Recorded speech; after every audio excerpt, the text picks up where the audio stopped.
Hello दोस्तों। आज हम चर्चा करेंगे एक topic blood group. Blood group क्या होता है, क्यों होता है, किसने खोज की, क्या ज़रूरत पड़ गई, इस सारी बिंदुओं पर आज हम चर्चा करेंगे। तो देखिए, ब्लड ग्रुप सबसे पहले तो क्या होता है क्या ये। तो हम जानते हैं कि हमारे शरीर में जो है वो पाई जाती है आरबीसी। क्या पाई जाती है? आरबीसी ब्लड में। और आरबीसी के ऊपर एक ग्लाइकोप्रोटीन पाई जाती है। उस ग्लाइकोप्रोटीन का नाम होता है एंटीजन। उसे क्या कहते हैं? एंटीजन। जैसे ए एंटीजन, यानी ये दो तरह के होते हैं एंटीजन, ए एंटीजन। और इस आरबीसी और आरबीसी की सतह पर यदि ये बी एंटीजन पाया जा रहा है, ये हो गया बी एंटीजन। ये ए और बी बने किसके हैं? तो ग्लाइकोप्रोटीन के। इसी तरह से ये आरबीसी की सरफेस, और इस पर मान लो ए और बी दोनों ही एंटीजन पाए जा रहे हैं। तो ये ए और बी दोनों एंटीजन पाए जा रहे हैं। और एक हो गया मान लो इस तरह से आरबीसी की सरफेस जिस पर कोई भी एंटीजन नहीं पाया जा रहा। तो यदि ए एंटीजन पाया जाता है तो उसका जो ब्लड ग्रुप माना जाता है वो ए माना जाता है। बी एंटीजन पाया जाता है आरबीसी की सरफेस पर तो ब्लड ग्रुप बी माना जाता है। और यदि दोनों एंटीजन पाए जाते हैं तो उसका ब्लड ग्रुप ए बी माना जाता है। और जब कोई भी एंटीजन नहीं पाया जाता तो उसका ब्लड ग्रुप माना जाता है ओ। इतना क्लियर है? अब बात करते हैं कि इसकी जरूरत क्यों पड़ी। तो देखो भाई, मेडिकल के क्षेत्र में कहीं भी चोट लग जाए या ब्लड की कमी आ जाए तो ब्लड चढ़ाना पड़ता है शरीर में। एक व्यक्ति का रक्त दूसरे व्यक्ति के शरीर में चढ़ाना पड़ता है। तो पहले क्या करते थे कि रक्त ऐसे ही चढ़ा दिया, और हो सकता है किसी की तो जान बच गई, काम आ गया वो रक्त, और किसी की डेथ ही हो गई। तो कारण क्या था, क्यों ये हो रहा था?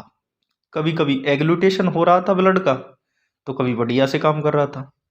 तो इसी बात की रहस्यता को जानने के लिए वैज्ञानिकों ने रिसर्च की।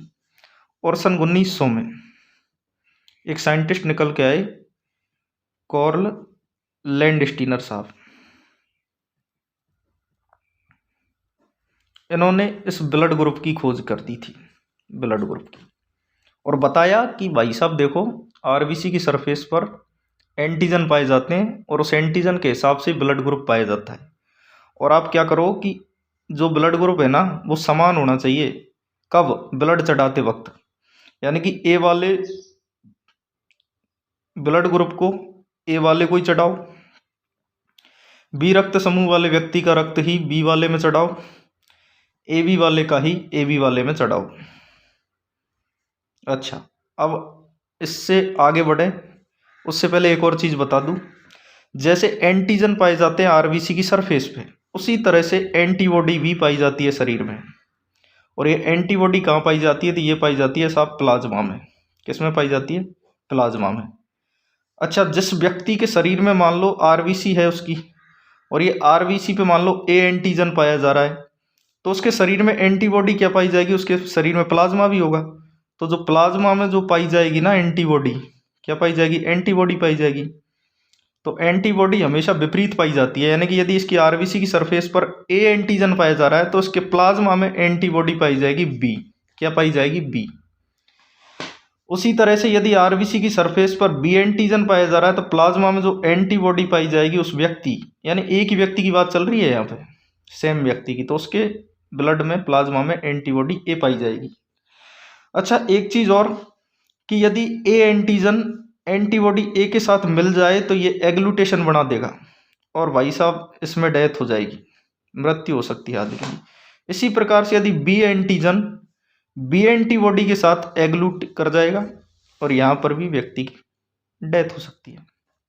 ठीक है, तो कभी भी ये काम अपने को नहीं होने देना है, इस बात का ध्यान रखना है ब्लड चढ़ाते समय।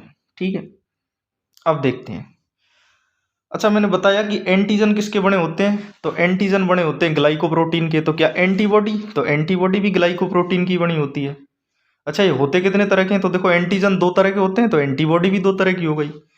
अब ये ए एंटीजन जो होता है इसकी एंटीबॉडी होती है स्मॉल ए, और बी एंटीजन की एंटीबॉडी होती है स्मॉल बी। इस स्मॉल ए को बोल सकते हो आप एंटी ए, क्या बोल सकते हैं, एंटी ए, और इस बी को बोल सकते हैं एंटी बी। यहां तक कोई कंफ्यूजन? तो अब देखो आगे चलते हैं। अब देखो होता क्या है कि ब्लड चढ़ाते वक्त है ना, आरबीसी और प्लाज्मा को अलग कर लिया, और आरबीसी आपको चढ़ानी है, तो दाता की तो क्या लेंगे आप, आरबीसी, और ग्राही, अब ग्राही तो बेचारा उसके पास तो आरबीसी भी है और प्लाज्मा भी है, दोनों ही है उसकी बॉडी में, तो ये लो साहब, लेकिन फिर भी अपन आरबीसी की बात करते हैं। तो दाता के पास मान लो सपोज ए एंटीजन है इसकी आरबीसी पर, तो इसका ब्लड ग्रुप हो गया साहब ओ ए, सॉरी क्या हो गया, इसका ब्लड ग्रुप ए हो गया। अच्छा, इसकी ग्राही की सतह पर ए एंटीजन है, इसका भी ब्लड ग्रुप क्या हो गया, ए हो गया। अच्छा, इसके पास में एंटीबॉडी तो है ही नहीं, क्योंकि सिर्फ ये आरबीसी है, क्योंकि प्लाज्मा में पाई जाएगी एंटीबॉडी, तो देते वक्त आरबीसी चढ़ा रहे। लेकिन इसके पास तो जो ग्राही है इसके पास तो एंटीबॉडी भी मौजूद है ना इसके शरीर में अभी, तो एंटीबॉडी कौन सी है यहाँ पे, बी। अब मान लो ये ए वाला एंटीजन और ये जा रहा है इसके शरीर में, तो क्या क्या मिला, एंटीजन एंटीबॉडी से रिएक्शन करेगा हमेशा, तो ए एंटीजन है और एंटीबॉडी है बी, क्या रिएक्शन होगी, बिल्कुल नहीं होगी। तो इसका मतलब ब्लड चढ़ाना क्या रहा अपना, सही रहा, यानी ए वाला ए को दे सकता है। दूसरी बात करते हैं, ये ए ब्लड ग्रुप है, यानी आरबीसी की सतह पर एंटीजन ए है, दाता है ये, और ये एक्सेप्टर है ग्राही, इसकी मान लो सरफेस पे आरबीसी की सरफेस पे एंटीजन है बी। तो जब एंटीजन बी है तो एंटीबॉडी है क्या इसके अंदर, क्योंकि इसके केस में तो एंटीबॉडी की बात ही नहीं करेंगे, तो एंटीबॉडी क्या है यहाँ पे, तो एंटीबॉडी आपकी ए आ जाएगी, है कि नहीं साहब, बिल्कुल। अब जब यदि ये ब्लड ग्रुप ए वाला एंटीजन इसके शरीर में पहुंचेगा तो क्या उसको ए एंटीबॉडी तैयार मिलेगी, ये लो साहब दूल्हे राजा पहुंच गए, लाडी पहले से तैयार है, तो क्या हो जाएगा, एग्लूटेशन हो जाएगा। एग्लूटेशन हो जाएगा तो आप जानते हो क्या हो जाएगा, तो फिर आफ्टर खत्म कहानी, ठीक है। तो इसका मतलब ए वाला बी को नहीं दे सकता। ठीक उसी प्रकार देखो, यदि ये ब्लड ग्रुप बी है और ये ए है, यहाँ पे एंटीबॉडी क्या हो जाएगी इसके अंदर, एंटीबॉडी इसकी हो जाएगी, क्योंकि ए एंटीजन है तो एंटीबॉडी विपरीत पाई जाएगी, इसका मतलब बी पाई जाएगी एंटीबॉडी। ये एक व्यक्ति की बात हो रही है और ये देने वाले की, तो देने वाले की तो सिर्फ ये आरबीसी ली जा रही है, तो इसका मतलब यहाँ से जो एंटीजन जाएगा केवल एंटीबॉडी तो इसकी जाएगी नहीं, क्योंकि इसके पास भी एंटीबॉडी तो होगी ना, एंटीबॉडी इसकी भी क्या है, तो एंटीबॉडी तो इसकी पास हो जाएगी स्मॉल ए, लेकिन ये एंटीबॉडी तो जाएगी नहीं यहाँ पे, ये एंटीजन जाएगा। जब ये एंटीजन जाएगा तो एंटीजन इसके साथ में मिलेगा, मिलते ही ये बी है और ये पहले से ही बैठी है तैयार, तो बी बी क्या हो गई बी बी, इसका मतलब ये लो साहब डेथ, एग्लूटेशन हो जाएगा। तो कहने का मतलब ये है कि देखो यार, ए वाला ए को दे सकता है, ए वाला बी को नहीं दे सकता, और बी वाला ए को नहीं दे सकता। क्या नहीं दे सकता, तो ब्लड नहीं दे सकता, है ना। तो क्या बी वाला बी को देगा, बिल्कुल देगा, ऑब्वियस सी बात है इसमें तो। अब बात करते हैं ए बी वाला, मान लो ए बी ब्लड ग्रुप का है, तो इसका मतलब आरबीसी की सरफेस पर ए ब्लड ग्रुप भी है और बी एंटीजन, सॉरी ए और बी दोनों प्रकार के एंटीजन है, मैंने बताए थे ना कि यदि आरबीसी की सतह पर दोनों प्रकार के एंटीजन हो तो उसे ए बी ब्लड ग्रुप कहा जाएगा। अब इसका मतलब ये एक चीज़ और देख लो आप उससे पहले, यदि मान लो ए एंटीजन है किसी व्यक्ति के आरबीसी की सरफेस पर, तो उसके शरीर में जो प्लाज्मा में एंटीबॉडी पाई जाएगी वो कौन सी पाई जाएगी, स्मॉल बी पाई जाएगी। यदि बी एंटीजन है तो उसके शरीर में एंटीबॉडी पाई जाएगी स्मॉल ए, क्योंकि उल्टी पाई जाती है इसकी। और यदि दोनों ही एंटीजन है तो इस दोनों के उल्टी क्या होगी, या तो ए हो सकती है बी, लेकिन ए भी मौजूद है बी भी मौजूद है, तो इसका मतलब इसमें एंटीबॉडी नहीं पाई जाएगी, तो एंटीबॉडी इसमें नहीं पाई जाएगी। और ओ में तो ना तो ए है ना बी है, तो इसका मतलब एंटीबॉडी दोनों की पाई जाएगी, इसमें ए और बी दोनों एंटीबॉडी पाई जाएगी, दोनों एंटीबॉडी पाई जाएगी, ठीक है साहब, पा गई। अब देखो यार, ब्लड चढ़ाने में जो दिक्कत कर रही है कौन कर रही है, एंटीबॉडी। इसका मतलब जिसके पास एंटीबॉडी नहीं होगी उसको तो कुछ भी चढ़ा दो, जिसके पास एंटीबॉडी नहीं है उसको तो कुछ भी चढ़ा दो, तो इसका मतलब लेने में आसानी होगी उसको, क्योंकि विरोध करने वाला ही मौजूद नहीं है। एग्लूटेशन में जो महत्वपूर्ण भूमिका निभाती है एंटीबॉडी, वही यदि प्रेजेंट नहीं है उसके शरीर में, उसकी बॉडी में, तो क्या खा के एग्लूटेशन होगा? नहीं होगा। अब नहीं होगा तो कुछ भी चढ़ा दो। तो कहने का मतलब ये है कि ये जो ए बी ब्लड ग्रुप है ना, इसको चाहे ए से दे दो चाहे बी से दे दो, कोई दिक्कत नहीं है, दोनों का चलेगा। लेकिन मैं बात कर रहा हूं जब मैं दाता इसको बना दूं और ग्राही किसको बना दूं, सपोज ए या बी में से किसी को भी, चलो ए को मान लेते हैं ग्राही। अब इसके पास एंटीबॉडी तो है नहीं, वो भी तो कोई दिक्कत नहीं अपने को तो उससे दाता से, तो ग्राही के पास देखते हैं एंटीबॉडी क्या है। ग्राही ए है, एंटीबॉडी इसके पास स्मॉल बी होगी, ठीक है। अब यहाँ से ब्लड चलेगा तो भाई साहब दो एंटीजन आएंगे यहाँ पे, ए भी आएगा और बी भी आएगा, क्योंकि दोनों मौजूद है। अब ये जो ए एंटीजन है इसका तो कोई दिक्कत नहीं, लेकिन जो बी एंटीजन है ये प्रॉब्लम कर देगा। ये बी एंटीजन इस एंटीबॉडी के साथ में मिलकर के एग्लूटेशन बना देगा, और एग्लूटेशन बना देगा तो फाइनली काम खराब हो जाएगा भाई साहब, यानी आदमी की खत्म। तो इसका मतलब ये नहीं हो सकता। इसी प्रकार से यदि मान लो ये बी होता, इधर देख लेते हैं, यदि मान लो ये ए बी है, ए बी ब्लड ग्रुप, मतलब ए है एंटीजन, बी भी है एंटीजन, ये दाता है। यदि मैं ग्राही की बात करूं, ये डोनर है, ये एक्सेप्टर की बात करें, यदि इसको मैं बी मान लूं, तो यार ये बी है तो एंटीजन तो बी है, तो इसमें एंटीबॉडी भी होगी कि नहीं होगी? बिल्कुल होगी साहब। एंटीबॉडी कौन सी हो जाएगी? तो एंटीबॉडी हो जाएगी इसमें स्मॉल ए। अब जैसे ही यहाँ से ये ब्लड इसको देगा तो दो एंटीजन आएंगे, एक तो ए आएगा और बी आएगा। अब बी तो कोई दिक्कत नहीं करेगा, लेकिन ये जो ए है ना, ये इसके साथ एग्लूटेशन कर लेगा, तो ए और ये स्मॉल ए मिली, एंटीजन और एंटीबॉडी मिले तो काम हो जाएगा खत्म। इसका मतलब ये ट्रांजैक्शन भी पॉसिबल नहीं है, यदि करोगे तो पछताओगे, ठीक है। लेकिन यदि मैं उल्टा सोचता हूँ इसका, यदि ए एंटीजन को यदि मैं दाता बना देता हूँ ए ब्लड ग्रुप वाले व्यक्ति को, और ये ए बी है, यानी ए भी है बी भी है, इसमें दोनों एंटीजन है, तो यहाँ एंटीबॉडी तो यहाँ होगी ही नहीं, एंटीबॉडी नहीं है, ना तो ए है ना बी है। इसमें एंटीबॉडी है क्या? एंटीबॉडी इसमें कौन सी पाई जाएगी? स्मॉल बी, ठीक है।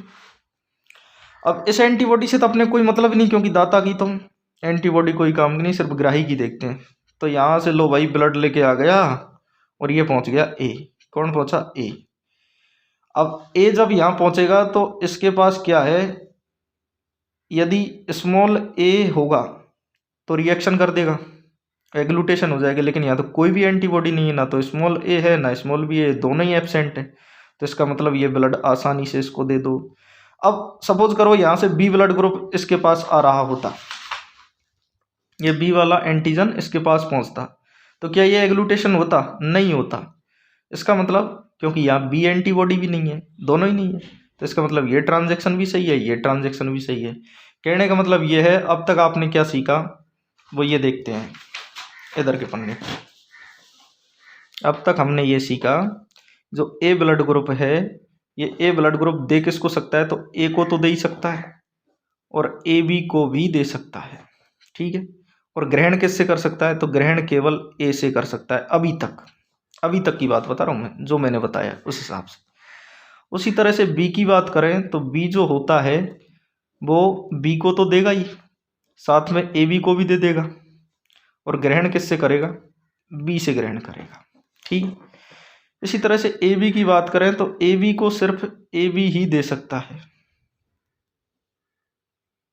ए बी को ए बी दे सकता है, ए वाले से भी ये ले सकता है, बी वाले का भी ले सकता है, और दे केवल ए बी को ही सकता है कि नहीं?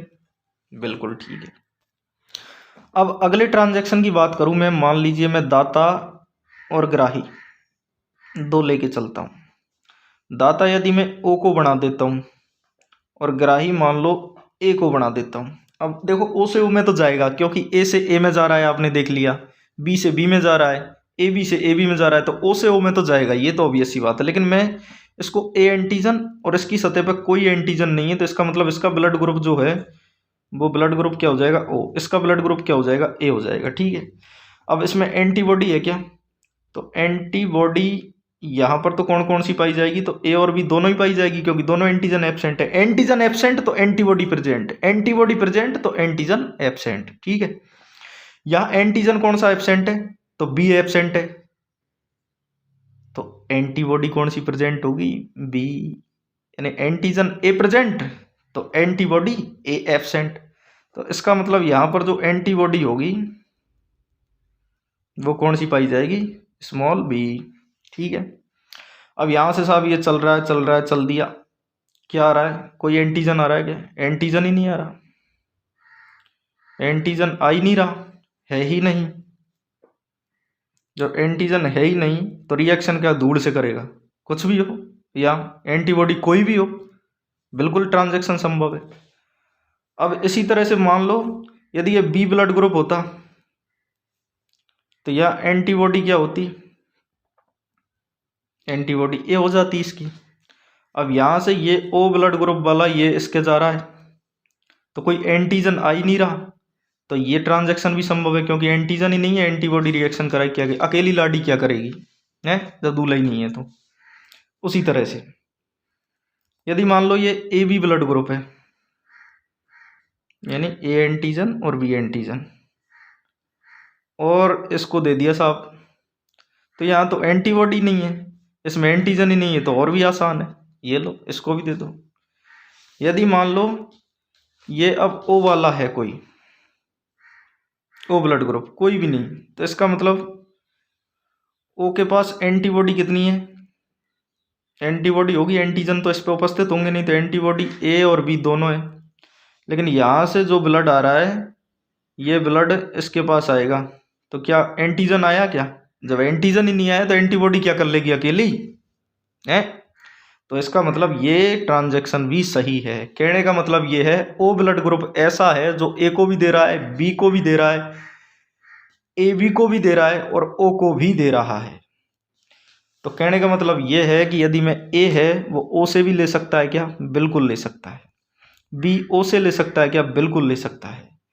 और ये ए भी है, ये ओ से ले सकता है, तो लेता ही है, ये अपन ने देख लिया। तो इसका मतलब ये हुआ कि भाई साहब अब तक जो ओ है वो तो सबको दे रहा है और ए भी है वो सबसे ले रहा है, अब तक की बात बता रहा हूं मैं। तो ओ किस किस से ले सकता है इस चीज की चर्चा करते हैं अपन। ठीक है, एग्लूटेशन कराना नहीं है, एंटीबॉडी एंटीजन को मिलाना नहीं है, और बस पूरा खेल क्लियर है।